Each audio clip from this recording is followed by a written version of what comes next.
Well, hi everyone, welcome along. It is me again here out on today the KTM Super Adventure 1290S or the KTM Super 1290 Adventure S, whichever way around you want to say, and probably the right way or the wrong way, and I did the wrong way. We're just here at the minute, fantastic views around this area. There's just kind of sunny conditions pretty much everywhere. There are some clouds in the sky, but generally speaking, it is completely dry today after yesterday was raining a heck of a lot. And the only difference right now is we've been having weather of really high temperatures, and then today it's down at 16 degrees centigrade. It's a little bit cooler, and I haven't brought with me my neck tube thing, which normally I don't really care about, or certainly just recently I haven't because it's been warm enough, but just today it is a little bit chilly around the neck because I haven't got a neck tube thing on. So that's the only thing that I'm missing, but apart from that I'm out and I'm ready to go, so we'll jump on the bike and go for a bit of a ride. Right then, so we are out and about on the bike on the KTM today, and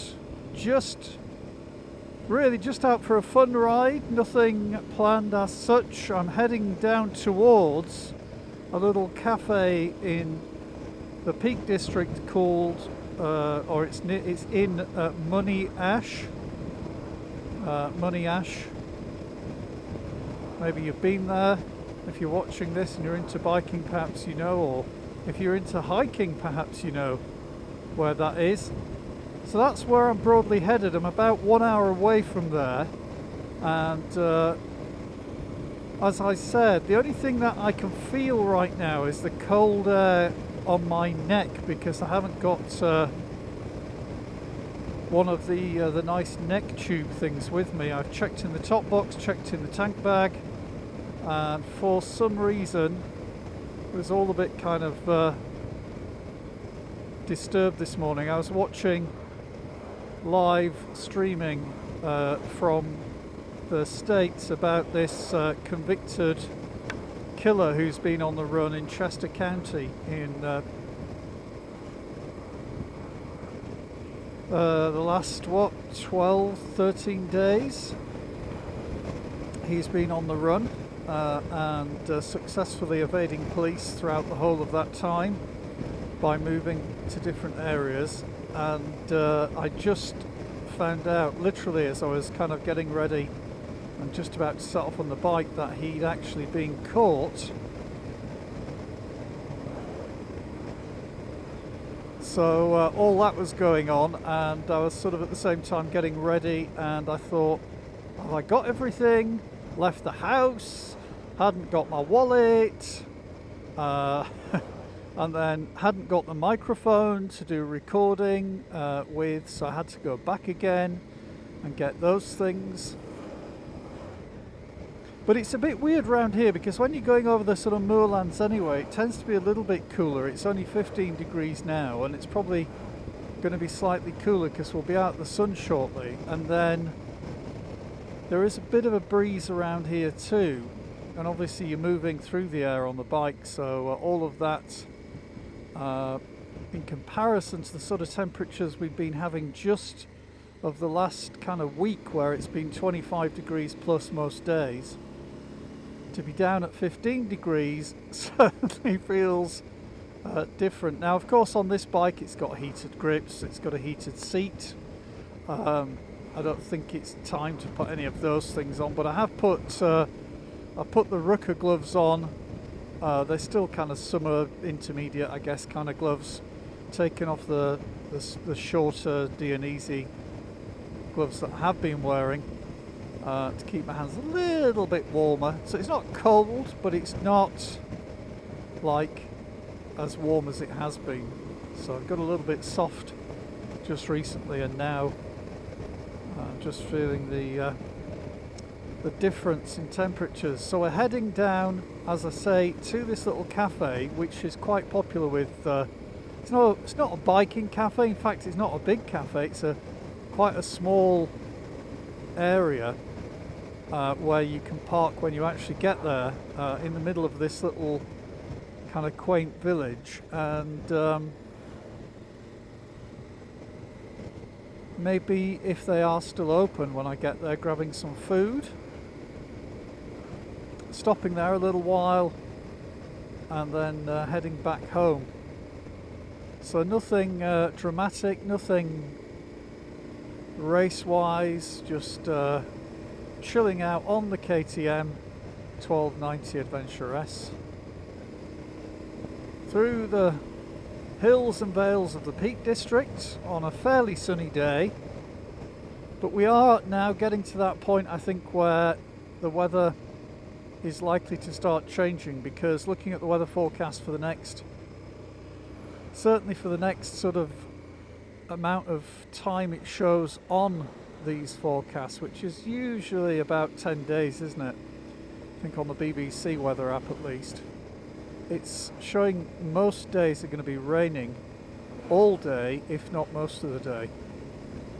So I think we're probably, from a completely sort of sunshine type of position, we're switching over to those autumnal, as I say in the States, fall conditions. And still quite a lot of the time you can get out on the bike. It's just not as much fun when you're sort of wearing everything sealed up for rain and you're riding in the rain. I mean, you know, you can do it.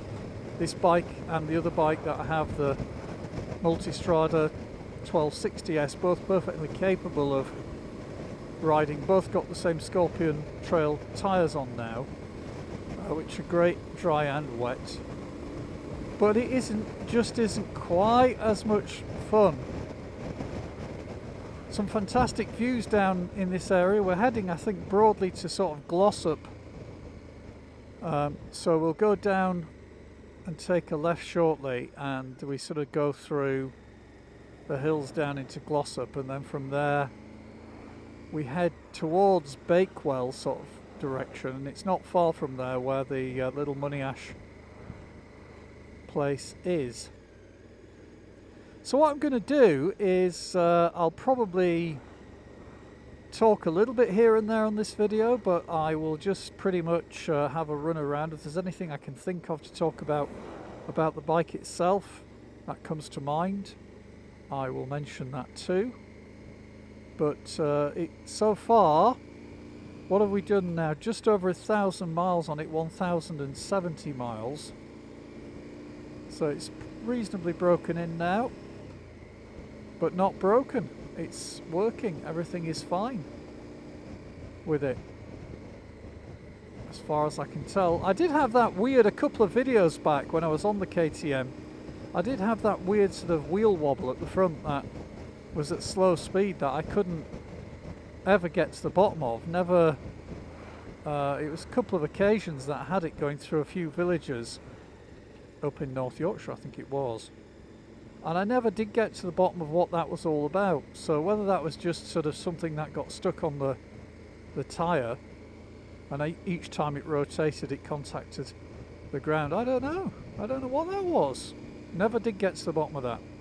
So assuming that was just a kind of temporary thing, everything else is fantastic with the bike. So planning to keep it. So basically, I know I've got two bikes that are very similar, in many ways are similar, with the Multistrada 1260S and this KTM 1290S, but they have a little bit of a different character to them. And I have to say that of, you know, all the bikes I've been riding over the years, these are the ones that are kind of nice and middle of the road, give you thrills if you want thrills, and punch and power and torque if and when you need it. So it is like a decent bike, or both of them are decent bikes. I think, to have. And if you wanted to, you know, both of them have luggage, so you could go off and do a bit of a summer tour around Europe or whatever, wherever you are, in the States if you're in the States, or wherever you're watching. You could go off on a decent little run on these bikes as well. They're both sort of fairly economical on fuel from what I can tell, for, you know, this size of engine. And now that I've got the misfire sorted out on the Multistrada, which if you watch my previous video, turned out just to be a loose HT lead on the spark plug. Don't know how that happened, but it did apparently. Now that that's resolved, then we are kind of in a state of having two reliable bikes if I want to go off next year. So I'm going to have to work that out. Do I want to? I'd love to go on a European bit of maybe a couple of weeks ride around. Whether I do that with a tent, I mean, hotels will probably work out fairly expensive. So it might be that I want to do that and do camping. And I probably would go on the KTM, I think, because the luggage is just a little bit more geared up for that kind of deal with the big aluminium panniers and stuff. I haven't got the panniers on today, but if I was going touring somewhere, that's what I would do.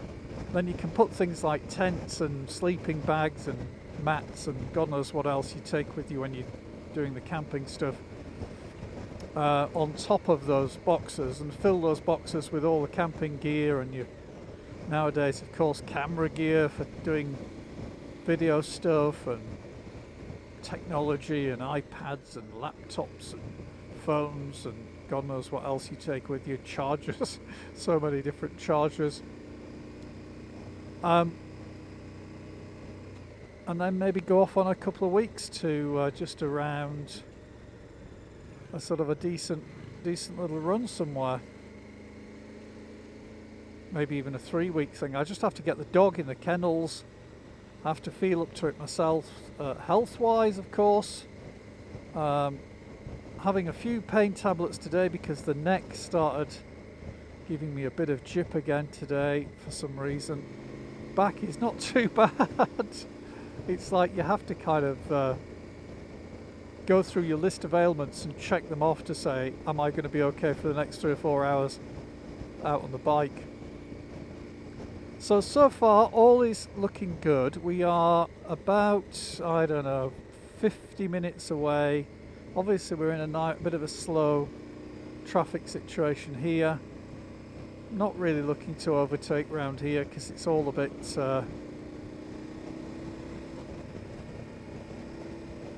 well, I don't know, maybe I'm just not in the mood for overtaking these days as much in certain situations.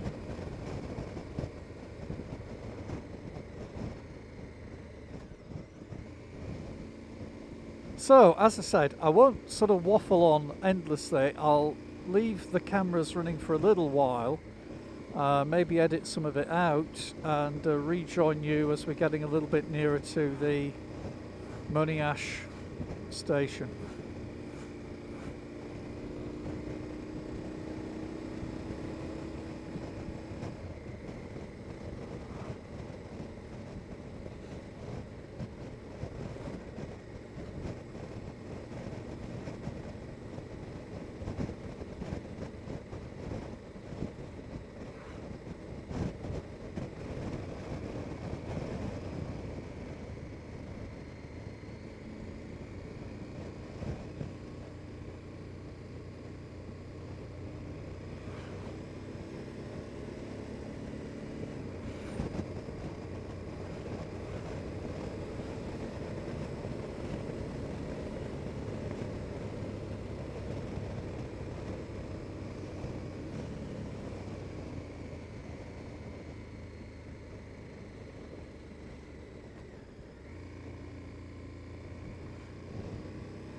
We're headed over now in the Buxton Matlock Bath direction. I mean, there's another sort of place, I suppose, that's particularly, or certainly used to be, very kind of biker friendly, and then became less biker friendly when they came up with all sorts of weird parking restrictions or fees for parking or whatever. And I don't know what it's like now. The last time I think I was there must have been 4 years ago, something like that. So I don't know how biker friendly it is now. You can park obviously in the car park, but I think you've got to actually pay a parking fee just like you would if you were in a car, which given at one point they were trying to encourage bike usage over car usage because of the reduction in emissions. At one point it all used to be free, but not sure now. So I'll still keep heading towards Moneyash. You watch when I get there, the blooming cafe will be shut. There'll be nothing to eat. I'll be in the middle of nowhere and have to start trying to find somewhere to grab some food. And weirdly, there are not that many McDonald's as far as I know. You know, or there's certainly, you know, the kind of drive-through ones around here.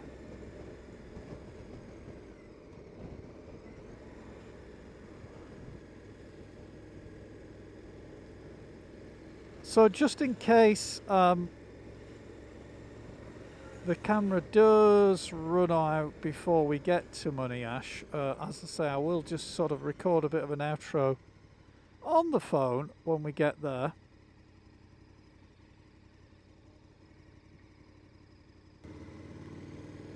Right, so we're 2 minutes away according to the GPS.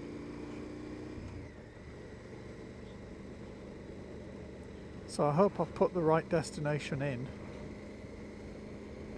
I haven't specifically put the cafe in.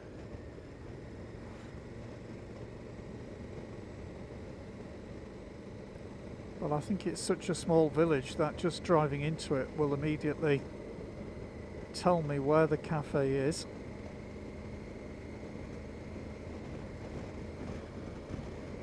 I think the sun must have gone behind a cloud because it's a bit dull now.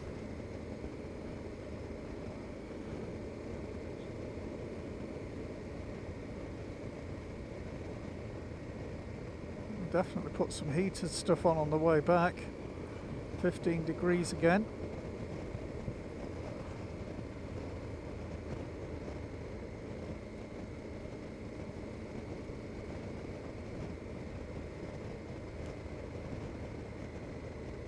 And of course we will be, what time is it now? It's 20 to 4 now. So we are going to be in rush hour type traffic on the way back as well. So I do hope this cafe is open so that I can get some food and, you know, get a nice half-hour break with a drink and some food, and then be refreshed and ready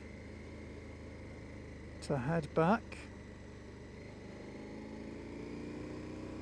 It would have been better had I brought a liner for my jacket and the neck tube and just being ready for it being a bit cooler, but I just didn't compute in my head at all. I might. So here we go. Somewhere around here I think we need to be. Lots of bikes about.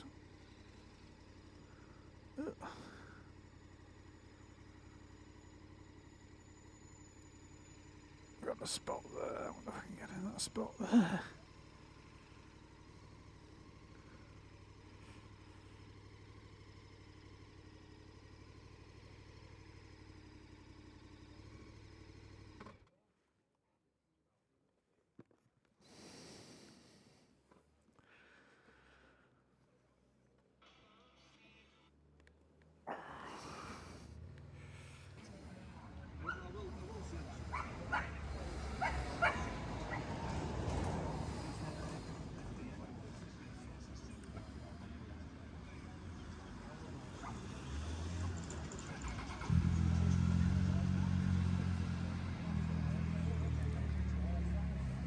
Right, well, thank you very much for watching. I think we have arrived, just ordered the food, and going to have a break now. Thanks for watching. Catch you next time. Bye bye for now.